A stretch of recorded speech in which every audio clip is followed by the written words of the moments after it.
Hello, everybody. Thank you for joining us here on this cold Sunday for our artist talk. Today, we are presenting Human Nature, and it's an artist talk. And we're going to introduce our curator, Narong Tintamusik. He is an artist, curator, and art collector based in Dallas, Texas. He obtained his biology undergraduate degree from the University of Texas at Dallas with a minor in visual arts. He has exhibited in solo and group shows locally in Dallas and beyond, including New York, Canada, and Germany. In August 2020, he started Music, a virtual curatorial platform that offers solo exhibitions to artists without gallery representation through an invitational and open calls. Their current show, Human Nature, will be on view at the Fort Worth Community Arts Center through Saturday, the 16th of January. So without delay, I'm going to turn it over to you, Narong. Thank you all for being here. Thank you so much, Marla, for the introduction, and I appreciate everyone here joining in Human Nature. I'm going to have a PowerPoint presentation for the talk, and I'm going to have to share my screen. So before we start our artist talk, I just want to thank some very special people and organizations. I would like to thank Fort Worth Community Arts Center for their generosity in hosting our exhibitions. I would like to say a special thank you to Program and Exhibition Manager Giovanni Balderas, Arts Center Director Marla Oven, Admin Assistant Tori Ortiz, Public Engagement Manager Elena Greer. I'd also like to thank the amazing installation staff and all other members of Fort Worth Community Arts Center that work behind the scenes who we haven't met that will help realize this exhibition. I'd like to thank House of Iconoclast and their creative director, Natalie Price, for giving me this opportunity to have an exhibit within their collective takeover show. And also thank the amazing artists for their energy and dedication. Lynné Bowman Cravens, Valentine Dierks, Karla García, Doug Land, and Madeline Ortega. So this is going to be our agenda for the talk. So first we're going to do the curatorial scope and the 3D exhibition walkthrough. Then we're going to head straight into the artist talks by Doug Land, Madeline Ortega, Karla García, Valentine Dierks, Lynné Bowman Cravens, and then we're going to have a Q&A from the audience. So if you got any questions for the artists or for myself, please enter your questions in the chat box, drop box, and then we'll either answer the questions during the talk or during our dedicated Q&A section. Okay, so what is Human Nature about? So Human Nature is about artworks that are sculptural and use a lot of installation works that talked about humanity through images of nature. I was inspired by this theme because I think during 2020, it was a lot of social political upheaval. There was a lot of things going on with COVID, and we really couldn't really have a great interaction between people. So a lot of the works did come up from that year were figurative. They mainly addressed those kind of issues. But I think we didn't really focus on too much about works that make us feel calm and serene. And a lot of things we did where we had to replenish ourselves. So humans really looked into nature for that serenity. And I think a lot of artworks nowadays kind of not focus on nature. I kind of wanted to focus on things that were kind of in the background, in the shadows, but always been there with us. And surprisingly, I read this article on Artsy. Artsy is just a website that sells artwork, but also have like great editorials. And in 2021, they think that the trend will be a return to nature.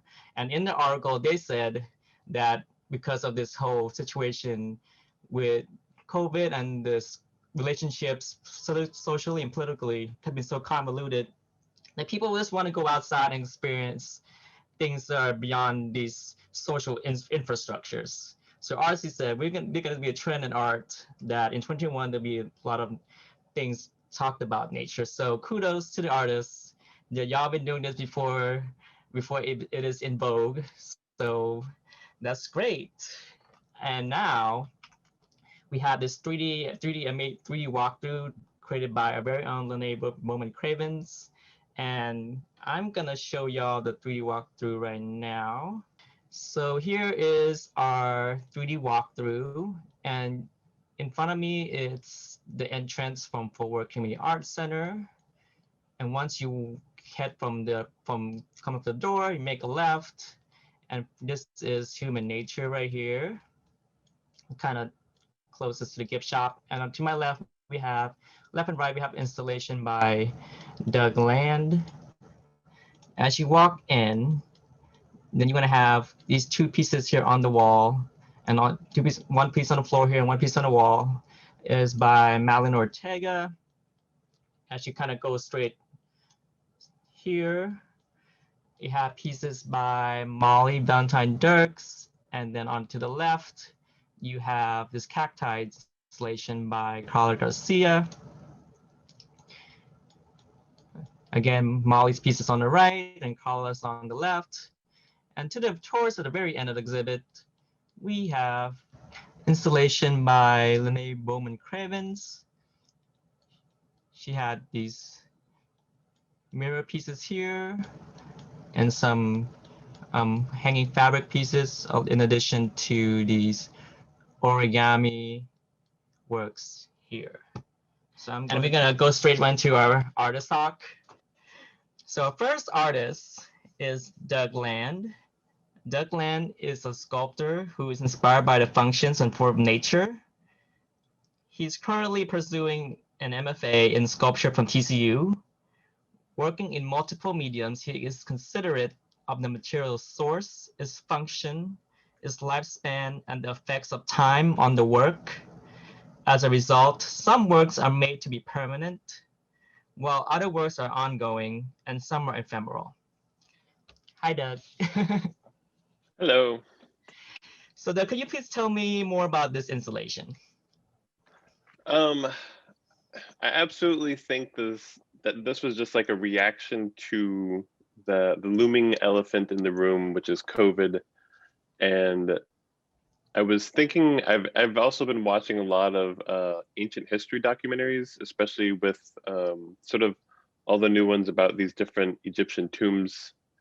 And this idea that the Egyptians had, where you would mummify yourself so that in this next life you would have all the tools you needed to continue living, to live in paradise. And in one of the documentaries, they talked about how the hieroglyphs on the tombs weren't necessarily, they're more like magic spells toting the accomplishments of the person who had died. And so for me, this installation was about this fictitious gardener named Ghost Eye. I have no idea how I got there. I think I thought I had maybe like a cataract in my eye. Maybe that was the idea of it. And so Ghost Eye the gardener, the hieroglyphs in the background all talk about his, great ability to grow, and he can mend fences, and he can also shoo away crows.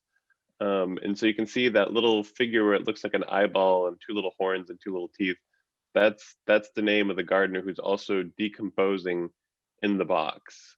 So in the box, or in the coffin, however you want to refer to it, it's sawdust. Let's see, sawdust and I believe bread flour. And so I have been composting all summer, trying to figure out, best practices. And I thought, wow, I've been curious, not from a morbid stance, but from like artistic stance, like how far you could kind of take that. Damien Hirst had his like rotting cow heads, and I was like, is there some other way to present this idea of the cycle of life without it being so morbid and full of flies? And so the seeds at the bottom are sort of all the seeds that could be taken into the next life. Even in the jars, instead of representing organs, I was thinking about these forms of seeds. There's pumpkin seeds, there's the different seeds who have their own properties for different parts of the body. And I thought that this whole idea of kind of spinning off of what the Egyptians had built all these thousands of years of religion around, could I take that same idea and play with it through the portal of the garden? Could I make objects purposely compose themselves as part of the process? I think my only guilt is that I had to use vinyl decals on the back wall just because I couldn't figure out how to get enough stencils. I think there are like 88 different symbols represented between the two walls. And they all have their own sort of symbolic meaning. They're all categorized. It's a whole hieroglyphic set that I've developed probably accidentally in the course of making this installation. Okay, Doug. I just want to commend you on how well thought out the works are, because you really thought you had this rake that you kind of cut off from the branches from a tree and you made yourself, and you had these hieroglyphics, these jars, this box of seeds. I think it's just a lot of like thought process you had to go through with all different items, and it's kind of like almost like a set on a stage. You really had to. I just was so profound by how much you had to put into this. I had a question with the hieroglyphics. So can you tell us more about the process? You kind of told me that you cut these out without much thought into it. Can you explain more about these, how you did these? It started early, probably when I got back to grad school this semester. I didn't know what I was doing in my studio. It had been a while since we had been back there. And there was a pile of these black Post-it notes that were left by, I think, in the common area. And I thought, oh, this is fun. These are like little silhouettes. And so I started kind of mindlessly cutting things, cutting leaf forms. And then I was cutting kind of just 10 a day, just seeing what comes out. And, as artists, I think we have like our go-to shapes, our go-to ideas. And then once we exhaust those ideas, what comes next? And I was really curious about how far I could push this idea of like limiting myself to only things that happen in the garden, and thinking about my walkthrough when I go and like harvest things, when I go to plant things. But then there were these weird things that would come up. Like I have a set of characters, kind of like this ghost eye, where they're just strange. They don't belong in the garden. And so they kind of stood out. And so I think I have, even though there's 88 in the show, I think inching close towards 200 symbols. And so I take them, I scan them in the computer, I convert them into Illustrator files so that they're like vector graphics so I can stretch them. But I tried to keep them really close to the original scale, which is like a 3-inch Post-it note. And I just started kind of arranging them to see, like, first I started organizing, okay, I have a whole bunch of flowers, and I have a whole bunch of birds, and I have a whole bunch of tools, and what sense does that make after a while? And that's kind of how I ended up here. I just really like the hieroglyphic. I think because you kind of had this like ancient burial site too, but I think because of the vinyl and the way so they're sort of like computer digital graphic wise. So I think I like this high-low feel when you have something old and new. It kind of within that midway. And I thought how I interpreted the works was kind of, you just want to celebrate the gardeners and hunters of the past, and want to say this is where we kind of came from. But at the same time, when we're looking at these things, it's almost like we're just so far removed from our history that we couldn't really, it's almost feel like foreign to us. Like, what is these items? I kind of want to shift focus to these totemic things on the left-hand side picture here. So why you want to have these kind of like totem things, and you have these like burial sites? Do you have any like thoughts on those? Yeah, if you're gonna have a proper Egyptian tomb, you gotta have your Coptic jars, and that's absolutely what they were. We're just, I had been thinking about this kind of like religious conversion of like, how would this Egyptian sort of religion sit in the realm of the garden? It's like this Shangri-La. I had this imaginary place. So it's like, I think you have to have your 4 protectors of death. And so what are the 4 protectors of the garden? Well, you have your, oddly enough, you have your snake, you have your bug or your spider, you have your bird, and then you also have clouds. You know, clouds offer rain, they offer shade. And so I sort of thought about these as A, symbols, and B, as kind of like these floating, repeating characters. And so I've tried to make sure that I only use them on the Copic jars and at the end of this, like each of these verses about the character Ghost Eye. So inside is, you know, the seeds, you know, some are plantable, some are edible. And like, you know, the parts of the gardener who is, you know, obviously deceased, they go into these jars, and then from there whoever comes next plants and sort of grows them again. And I think the title of the piece was like Garden Rituals Endlessly Renewed. And so that was that ruminating idea of how things could be endlessly renewed. Like, how could I grow the leaves to, you know, fill in the coffin? How could I, you know, create the life of the gardener over and over and over again? So for the seeds, you can buy the seeds from the gift shop, by the way, because Doug had this selection of seeds. But I want to focus on, is there significance with the types of seeds you select on display? The type of like seeds you're offering. Is there like a significance to you? Yeah, so the ones in the box was from an installation from a previous thing I had done at school, trying to see if I could get people to take the seeds with them as this process of like going out and just scattering wildflower seeds. And so the box is filled with nothing but like Texas native wildflower seeds from this vendor who's very specific about what they use. And so it was like, that's the base of the garden, that's like the underworld. And then what's for sale in the gift shop are a lot of sort of vegetable crops, and I think a couple like flower crops too. I mean, ultimately the goal I'm trying to get is for people to just grow seeds. So I try and put out the easiest things where they can just accidentally fall on the ground and grow. And so it's a little bit of, it almost feels like missionary work in a way, where I'm trying to get people to buy into this idea with me of like, look at the garden, look how fun it could be. Oh yeah, come to church, give me those ties, plant some seeds. I remember those days. It's just really fun, but I just never really got into the gardening. I think it was fun when I was young, but I think the green thumb kind of died down when other things in life you come into play when you're an adult. But I appreciate it a lot, Doug, for promoting gardening, offering us your viewpoint with this works. Thank you so much, Doug. No problem, thank you.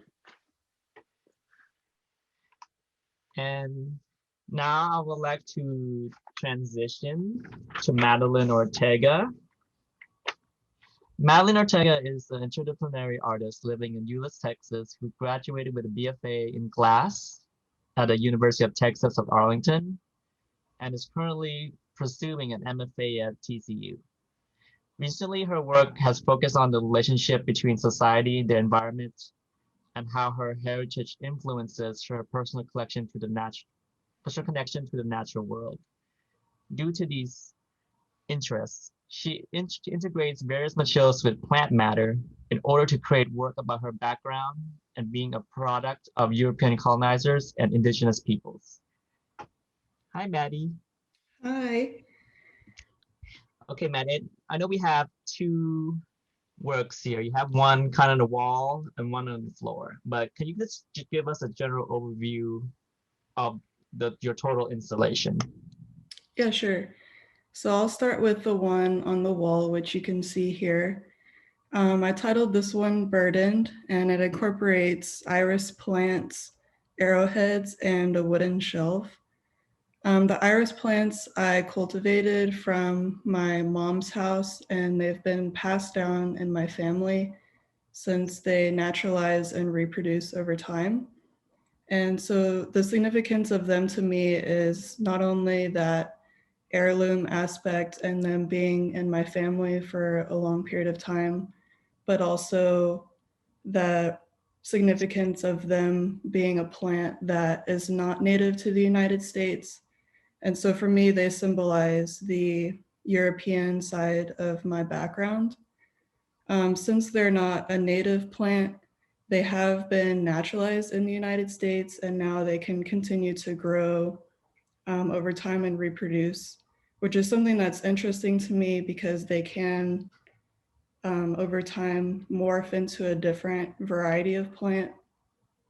And to contrast that naturalized sense of the plant, I incorporated arrowheads, which represents the indigenous side of my background. And so this piece was an attempt to completely suspend the irises onto the wall with arrowheads, which in this case is a failed attempt at that, but it's still interesting to me because this piece won't always be successful in being able to completely suspend the irises on the wall in that way. And so in essence, the piece is a physical expression of my struggle and my identity as having come from such a violent era of history and something that still affects people to this day, including myself, who come from both sides of this background, and how that, carries with me on a day-to-day basis.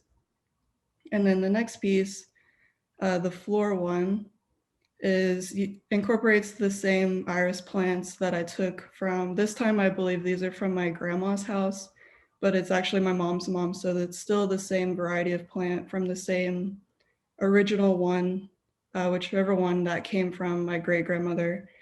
And I displaced them from the natural environment at my grandparents' house and planted them, quote unquote, in this soil-like medium, which is actually blended paper pulp.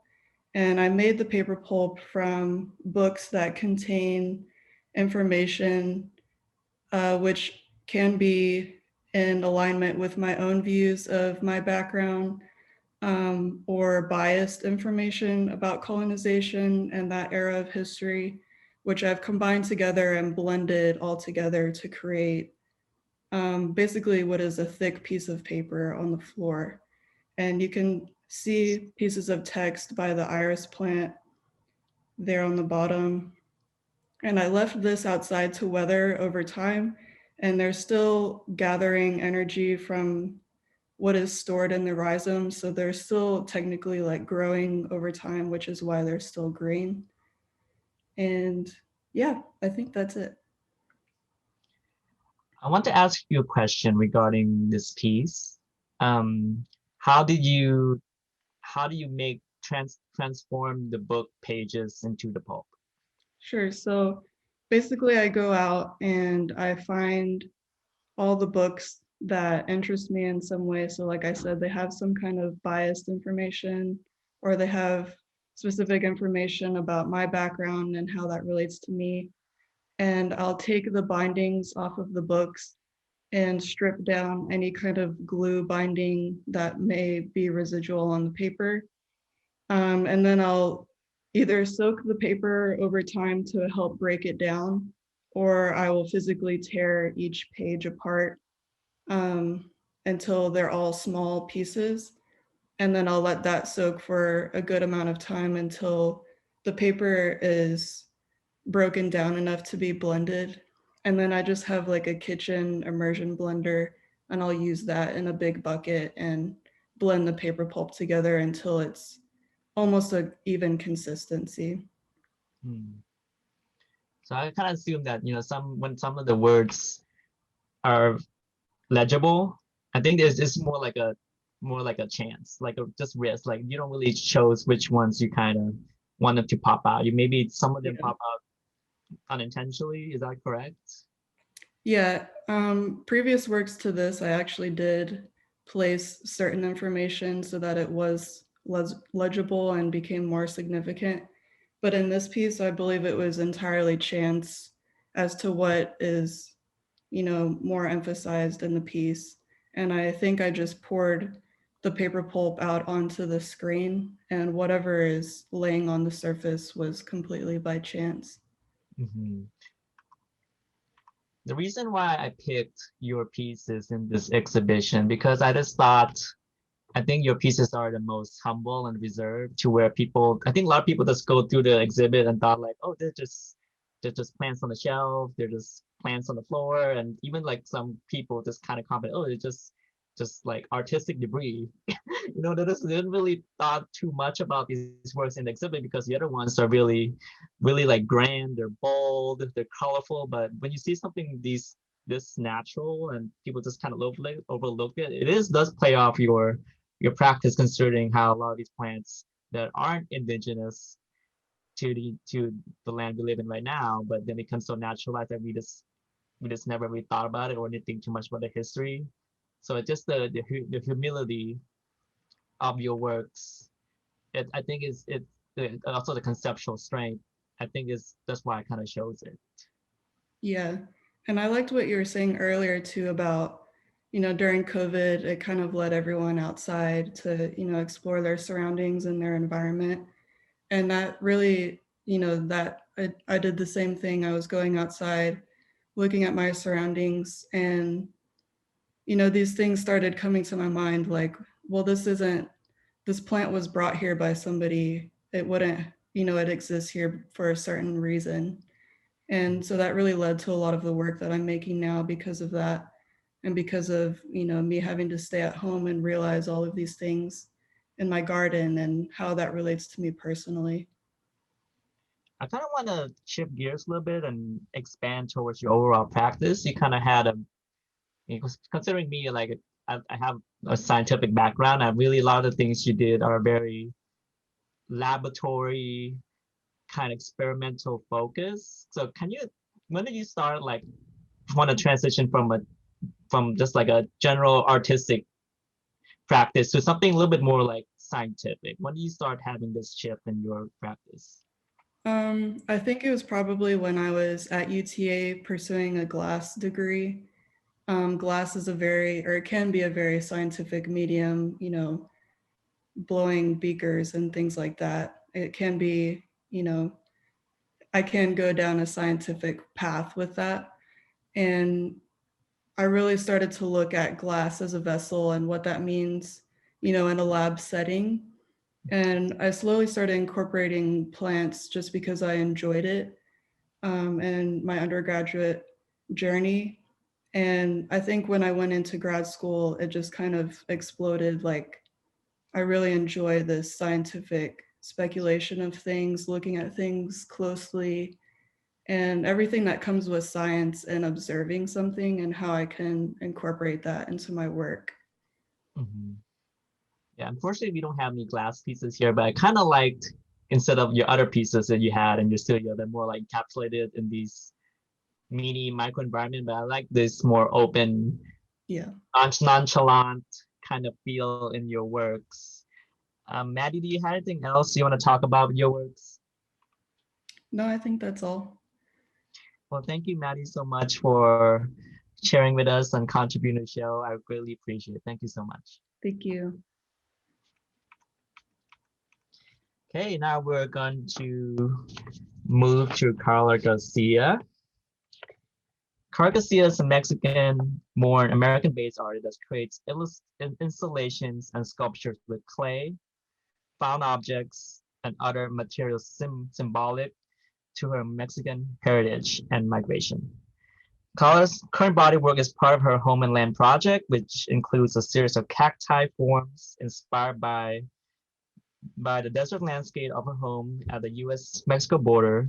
She uses terracotta clay to create organic forms inspired by the way physical or environmental obstacles alter the growth of the cacti. The cactus is a part of the Mesoamerican cultural iconography, as well as the Chihuahua, Texas landscape. Hi, Karla.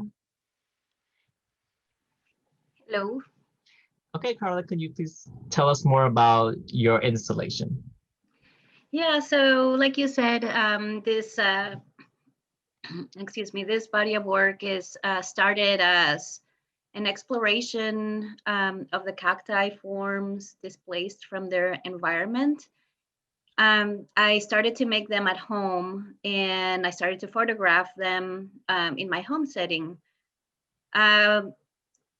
The way that I was making them and then just moving them around at home just sort of became this sort of a way to look at identity and a way to look at history and migration the cactus, as you know, it's symbolic to Mexico, and I just chose my own cactus that I'm familiar with, which is a barrel cactus. And then I started to think about how they change when there's either an obstacle or an environmental shift, and how they just maybe shrink or shrivel a little bit and then they grow again, and that just affects their growth. And I started to make these in this way. So I would imagine, how would this cactus change if it had like different ways of changing throughout time? Like what happens when you migrate from one country to the other and everything changes? And so they're just, their forms are based on those sort of connections and that dialogue of displacement, of moving, journeys and individuality. Each one is different, and they are also kind of like a vessel. They're coil built, and they're hollow, and so they also kind of have that connection to humanity, and also to vessels, to speak of the human condition. So when I exhibited this at the Nasher window series, I had this cacti set up on the floor, similar to this, but they were separated as units, as individuals. And I had a video with photographs of my home and how they were sort of just put in different places, and how I found dialogues in different ways about the connection of my home here in Dallas, and that history that comes from Mexico, not only cultural history, but also personal history that I'm bringing with me, and it's part of me every day. And so for this exhibition, I stripped it down to only have the cacti and only talk about the land and the space in which they grow. And I think in this way, it has that connotation of migration in the desert, and how difficult that is for some people, and just I wanted to kind of talk about that a little bit, and these are unique pieces, and they are, you know, they're not perfect. They're meant to show the hand and how they were made, in some sort of the way that they shift, and they just kind of shrivel in these parts. It talks about trauma. It talks about just difficult situations that you have to adapt, as you know, as human beings. And when they're placed in this just kind of desolate space, you know, there is just the land, and then is this cacti there. It's not only about it's not only about the it's not only about the beauty of the landscape of the desert, but it's about the hardships of the desert as well, and of migration issues. I really like that some of them were like the vessels you mentioned, that they were, even though outside is kind of disfigured and twisted and a lot of turning, but there's like, you can have these vessels kind of hold water. So I thought about like how you mentioned all the difficulties of migration through this arid, desolate landscape, but you all these vessels that hold life. So it's kind of like these. It's kind of like, I like this dichotomy between these two. I would like you to explain, Karla, the reasons why you left it unfired and why you didn't want to add color to the pieces. Yeah, so I didn't want to add any color, to add any specificity of my own culture, and like my personal culture, or my Mexican culture, which is, you know, typically you see a lot of color, a lot of brightness.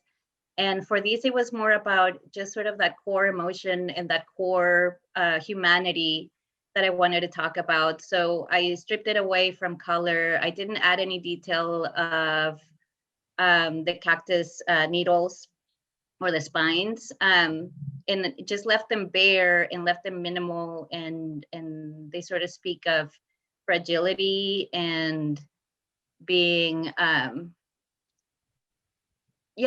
being fragile, and that's why I left them unfired as well. Without firing them, it's just about the earth it is, they are made of mud. They're made of, when they're completely dry, it is basically just dust, that's held together, and they're ephemeral. So if one of them breaks, it can be remade. It doesn't, it's not lost forever. So there's that kind of aspect of, it's not final, Mhm. So yeah, so the reason that I left them unfired is to speak of ephemeral qualities of clay and fragility, and also of possibility. Mhm. It seems like, just kind of shifting to your studio a bit, it seems like you have a whole garden in your house, because like I feel like just making so many of these that I feel like it's this whole its own cacti garden, even though it's just so bare and so vulnerable without these spikes and without this color. It just I feel like it's just more implied, like life. You just think more about the life that it has and went through, but it's not, it takes some imagination from the viewer to just look at these and kind of think of what it actually looks like in real life, but you're also in your exhibit. So it does take something more imagination, but even though I just like you have a lot of these going on and building. And we did play also with the sand and the lighting. So if you go to the exhibit in person, you just really want strong lighting in the show. So it'd be like almost like the sun, almost. So it's kind of like an asymmetrical lighting, but the other parts is kind of darker. So Mhm. it's very like ambient with the whole the showing of this particular work. So Karla, did you have anything else you'd like to share with us before we move? Um, yeah, I mean, the lighting is very important to me and how I display my works. And I did want to have the natural lighting to resemble a natural space. Um, yeah, but yeah, no, that's it. I'm I'm still making cacti at home, and I will keep you posted on where they go. And I also like to say, I think you are very detail oriented with the shadows, because I think with other works that I have worked with you in other exhibits, seen them, and I think you're very particular with how the shadows are cast. So that's how I noticed about your body of work. So you're like, I wanted the shadow to be this way, but I was like, okay, that you had some thinking going on with how you want to portray your work. So I thought that's a really interesting aspect of your pieces. Well, Yeah, thank you so much, Karla, for showing your work and having you in the show. Thank you so much. thank you. Okay, we're gonna move on to Molly Valentine Dierks. So Molly Valentine Dierks is a visual artist and designer. Dierks' practice is interdisciplinary in nature, combining a background in sculpture, design, and studies in psychology, disability theory, gender theory, and architecture, with her love of different media, from sound to poetry and literature to dance. Through her detailed installations that merge the formal languages of technology and nature, she explores evolving landscapes of intimacy and connection. Hi, Molly. So, Molly, can you please tell us about your Skin Hunger installation? Sure. So this is all work that started basically after March. And the tree series is an ongoing body of work that kind of cycles back through into my practice every few months. So I have these, I do consider myself an artist and a designer, but they're sort of separate hats. So um, I'll do the design side of my practice, and then it usually becomes like every other show, and then the tree series. And so these are actually two sides of my practice. So the pieces that are on the floor are more my design based work. So I have an idea of what something's going to look like, and then I go through the process of constructing it.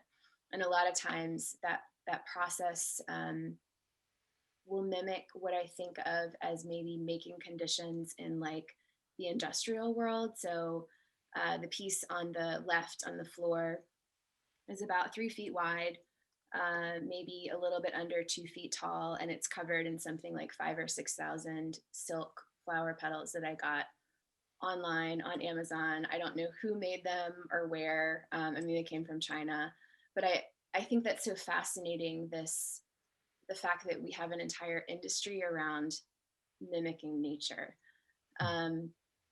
But of course, the process of putting the flower petals on the rock becomes almost like a factory sort of labor process.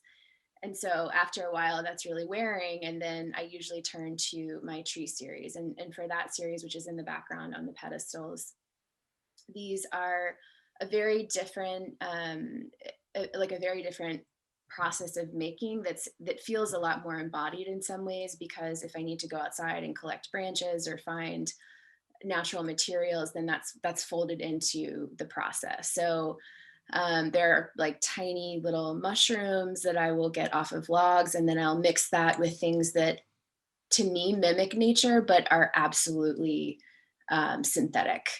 And a lot of the work, I think, is also dealing with my discomfort of like the psychopharmaceutical industry and kind of the way that we are distanced from our bodies. So we'll like pop a pill in order to feel better. And that's a thing that we do now. Or we like turn to our phone to look at an image of somebody. And so I think COVID really reminded us of this, but I think we have a really weird relationship with our bodies. They're like an object, a thing that's happening at a remove from who we are. And so a lot of my feelings about that are funneled through this work. Mm-hmm. And here's the pieces that on the floor, kind of. Oops. Okay. Those are like, if you go back one image, those are actually like empty pill capsules that I set up. Okay, Molly, I have a question regarding the orchestration of these Ikebana inspired pieces. So Ikebana is the Japanese art of floral arrangements. So can you tell me why you want them orchestrated a certain way? I think you mentioned to me in the past that they kind of talked about human relationships.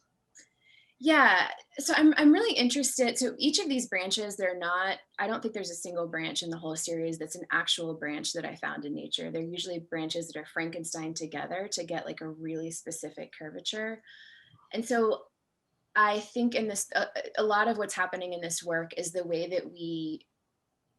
that distance between the way that we curate ourselves around other people, and in particular in like, you know, like your Instagram profile or the social habits that we've learned to come across a certain way, and the little moments between people that either break those down or reinforce those. And so each of these vignettes to me feels like the performance of a relationship between different people. And there's definitely a lot in here about my relationship in particular with my mother, I think. But yeah, just kind of thinking about like the idea of like yearning or longing, but never being able to close that gap. And so a lot of these branches will sort of reach towards one another, and it's like they want to connect, but they are somehow unable to. And I feel like that's mirrored in the way that we like deal with our phone, like even texting or video conferencing. It's like you're trying to close this gap, and there's this technological device that's kind of in between you and another person. Yeah, like in your in these bonsai ikebana kind of pieces, you have a lot of these like little islands. You have these kind of like these ones right here, these little accessory pieces that you do cut off like pills and plastics, but they're almost like root system, like they're communing with each other, but you have these individual plants that are almost like humans, so they kind of like try to talk to among one another. So they're like made out of different compositions and materials, but they're almost like trying to come together to some kind of a midpoint, or even have these ones on the left hand picture here, they're little just rotating and spinning in their own little space. So maybe they're just how interpreting these magnetic rotating pieces, and maybe they're just not really going to get to that midpoint of people talking to each other or connecting. So they have some forms of some pieces that are connecting and some that are not. They're their own little world. Mm-hmm. So that's how I really enjoy these pieces. They're very colorful. I think there's something highly subversive about them, and I think people are just more intrigued what you have to say, and they're really open-ended. And I kind of want to touch base briefly about these pieces on Molly. I think even though I do feel they could be standalone pieces, how do you think they relate to those ikebana pieces, plant pieces on the podium? I think they're inspired, especially the one on the right. I actually sent a picture of that to my mom, and she sent me back a picture of a lion's head mushroom that I had bought at a farmer's market in North Carolina, and they look really similar. And I hadn't even really realized that as I was making it, but I think the forms in general are just inspired by forms in nature, and so I think of these big like skin. They're kind of like skin lumps. And so the reason that I called it skin hunger is because there's a phenomenon of like where if you don't get touch enough, you develop a psychological hunger for touch. Like it's a soothing thing that we all need. But I also think that we're getting away from that we don't necessarily value things like touch or embodied experiences. And so when I was creating this piece, I was thinking about how with the flower petal piece, you really want to pet it, but it's also like this big art object on the floor. So you're sort of, there's a sense that you're not supposed to do that. And that tension of really wanting to touch or hold something and not really being able to. Well, Molly, do you have anything else you'd like to share with us before we move on? No, I'm really enjoying hearing about people's experiences of like embodiment and disembodiment in this exhibition. Well, thank you so much, Molly, for your works in the show, and I greatly appreciate your insights. Thank you so much. Thank you. So now we're going to move on to Lynné Bowman Cravens. Lynné Bowman Cravens is a fine art photographer living in Texas. She received a BA in photo communications from St. Edward's University and her MFA in photography from University of North Texas. She takes a wide range of approaches in her artwork as a response to the autobiographical narrative. The work is poetic and expressive, revealing a glimpse into her desires through contemporary self-portraiture. Each piece and series range from large-scale digital installations to delicate one-of-a-kind objects. Hello, Lynné. Hey, how's it going? Good, good. So I know your installation has like distinct pieces that could be standalone body of works, but could you just tell us the overall thought process in all of this, the total installation? Sure. So yes, these are from multiple bodies of work. So the mirror pieces are from another body of work that's not related to nature initially. And then the fabric origami pieces are kind of my step into what I would call landscape, which is very not the type of work I make. So thank you for including me in this exhibition. But you know, when Narong approached me about being in the show, I initially thought, oh yes, the fabric origami pieces, those will make a lot of sense. And then the more I was kind of thinking about everyone else's work in the show and what I've seen of their work prior to us installing, I was also interested in creating a landscape in the show as well, and kind of thinking about how to do that through the pieces that I present to Narong to potentially show. And so, you know, the sheer fabric panels in this space, I initially thought of that from a show that I'd done before with another artist, Jesse Barnes, that was based around nature. And that's where the fabric tessellation pieces originated from.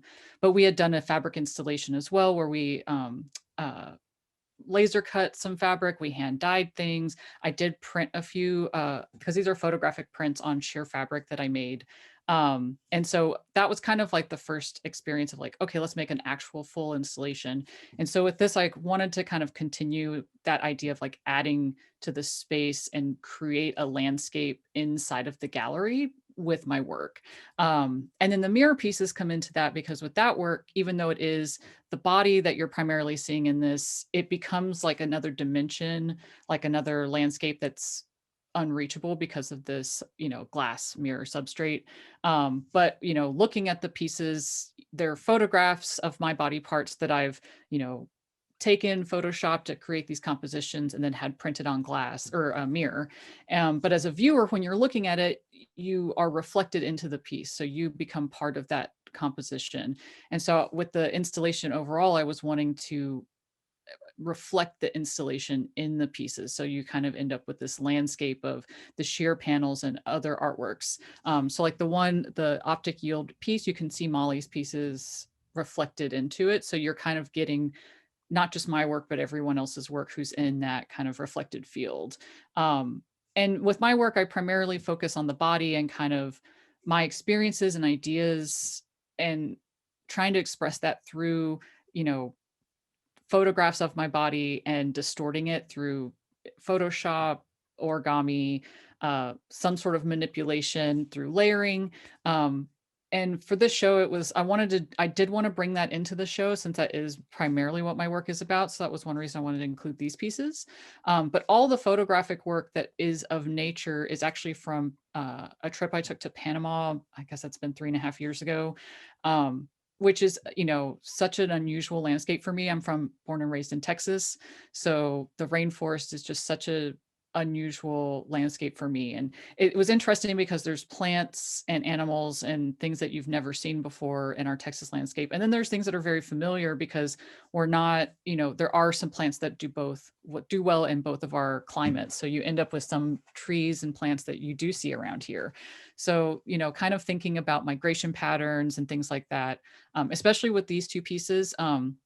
So Mercurial Company is just photographs I took of birds. That is like the big attraction to Panama. The two things you do is you go birding and you zip line.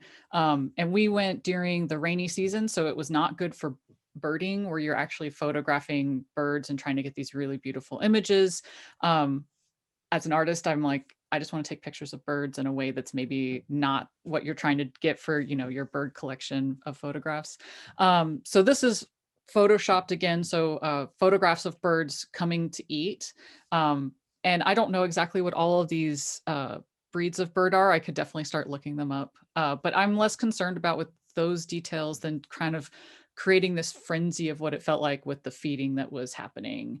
And even though these aren't one photograph, it's same with the other piece. The other one has been photoshopped to put more butterflies into the piece, but it kind of is embodying what I felt in that time, in that moment, and kind of my memories of that moment. And I make a lot of work about memories. And so memories are weird because they're important to us. We remember things, but the more you remember stuff, the more you distort that memory.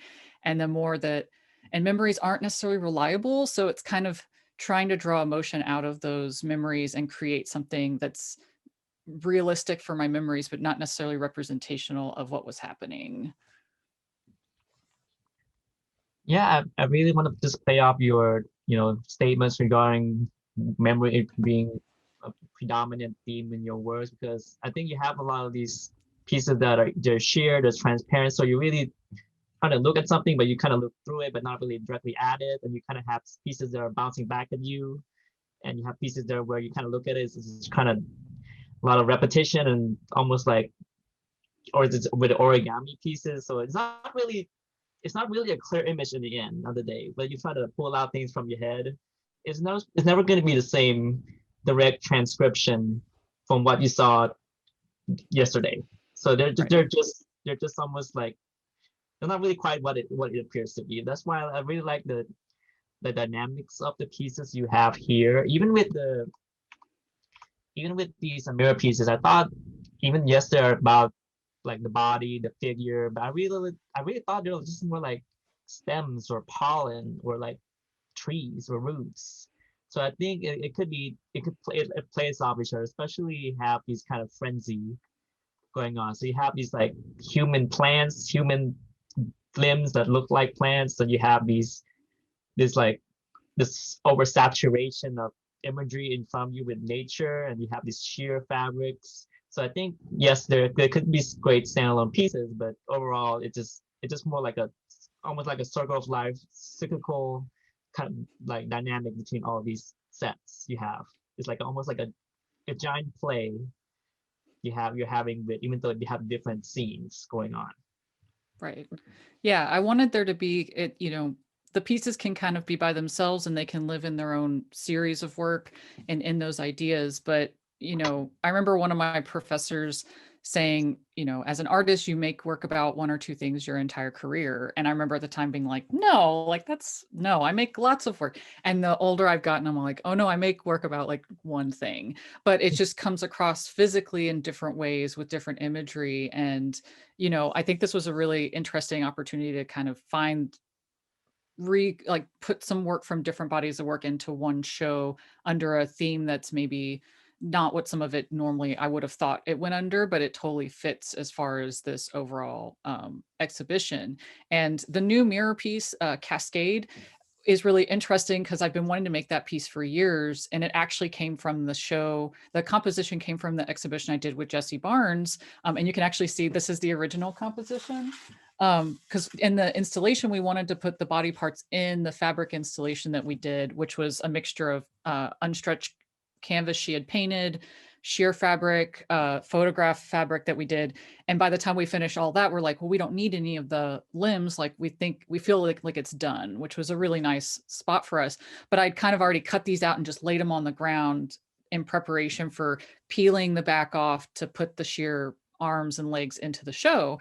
And I was like, I really like how this looked. And so I took this picture, and I've been like, someday I need to rephoto, because these are from old photographs, and they weren't high enough quality to blow up to the size of the final mirror pieces. So I was like, I have to go rephotograph it at some point. But it's interesting because it does kind of remind me of like a clump of vines hanging down, or like a tree with moss, or even like a waterfall. That's why, you know, the name of this one, Cascade, kind of comes from those ideas of things cascading down. And when you had mentioned that, Narong, during one of our studio visits, and I was like, oh, that makes so much sense to me, which was one reason you decided to go with this image versus some of the other mirror pieces I had. So it's great to have those dialogues, I think, with you as a curator, and then seeing all the other work and having this almost aha moment about work that you're like, oh my gosh, I didn't notice this. Like, it's probably been there because of where this composition came out of was the only other, you know, nature-based thing I've done. But it's like, I didn't see it for however many years this has been pinned up on my studio wall waiting for me to make this piece. So yeah, I love these opportunities to kind of readdress work and look back at it again and put it in a different context, because I learned so much more about the work and myself and the work that I'm trying to make. I mean, of course, I think when you're in different shows and different curators, they kind of reinvent your work as the artist. So you kind of see like, oh, maybe your work talked about identity, but you kind of could maybe translate to a nature show kind of like this, or maybe something, or maybe both, or I feel like a sculpture show, or it feels like your work, even though you might have like options in your head, but really that's why a lot of people with different curators come in, they can really reinvent your work and see how they can fit into different themes. So I think that a lot of the works here, it has many options and the limitation, like it's very unlimited. So I think that's why I kind of chose these pieces, and they're all fabulous. Since we didn't receive any questions from the audience, I'd like to just ask Lynné one last question. How do you come up with the composition of origami pieces? Because it looks so labor intensive. It's super labor intensive. And it depends on what I'm doing. Especially with these two, the composition with the origami pattern is very intentional. And that's not always the case. I sometimes like to leave it to be very haptic and just pick an image based on, you know, the final form I'm trying to create, which is the origami pattern. And I'll just let it happen and see what folds and what doesn't fold, and what's hidden and what's not hidden. I'm really interested in, you know, those things. I've made other bodies of work about hiding things and then revealing things based around the origami pattern. But with this series, you know, I thought it was interesting to really try and lean into being more purposeful with the print of the fabric. And so like with the bird, Makuro Company, the original one, I had made it way more symmetrical with, you know, full bird bodies being in the spaces in between the folds. And I had printed out on paper and, you know, cut out what was going to be visible and glued it together in my sketchbook. And I was like, I hate it. I absolutely hate it. And I spent so long cutting the birds out digitally so that, you know, because they're photoshopped into this piece. So they're not all in the same image. So that took hours of time just to do that. And so it was kind of being like, okay, well, why do I like the ones that the images I've made in the past where something's hidden, because it wants you to kind of keep exploring, and you have this uneasiness, I think, when you look at those disruptions where like a head should be, or a wing is not in the right place, or something's hidden and you don't see the full object. So like on this one in the kind of left bottom corner, that red body, like you just barely get a little foot, but you don't get the bird's head and things like that. And so you're kind of want to see more, but you know, I've hidden that from you, so you don't get to see that. So I like those kind of moments of, you know, you don't always see the part of the bird you want to see. Like if you've ever photographed or looked at birds, it's like they're moving, they don't care about what we see. And then with the new piece, Sisters, this one was less planned in a way because I was not as concerned with keeping, you know, parts of the tree intact. But so this is primarily one image I took, but all I did was I went into all the photographs I had from this section and cut the butterflies out of all these different photographs and duplicated them and put them throughout the image, thinking, okay, I'd like one on this swirl and I'd like one to be kind of in this flap. And so again, kind of making decisions about seeing the full butterfly or having part of it cut off, and if you're seeing the piece in person, you know, you can kind of lean to look behind a flap to see a little bit more of the image. Which is one thing I do like about my work when it's installed, is that experience of being there and physically looking at it, and how that, you know, having the sheer fabric, it's so like thin, when you walk past it, it waves and like moves, and kind of that ethereal experience, but it's also something you can only experience being there. Like us looking at it now, it's not going to move. So having those kind of moments that are special to you as a viewer, where you're having an experience that you can't have online. Well, thank you so much, Lynné, for sharing us with your works, and it's such a pleasure having your pieces in the installation. I had my email and my Instagram page, so if you have any questions about the show and any individual questions for the artists, I'll be more than happy to connect you to them. And Human Nature is up until January 16th. And so you only have a week left, less than a week left. So it'll be up until Saturday. Well, thank you so much for working with Arthur again for having us. And it was such a pleasure working with everybody with the center. And thank you so much to the totally amazing, fabulous artists. We definitely hear more from you soon, and keep making more works. And I greatly appreciate your contribution, your energy, and your dedication to exhibit. Thank you, everybody.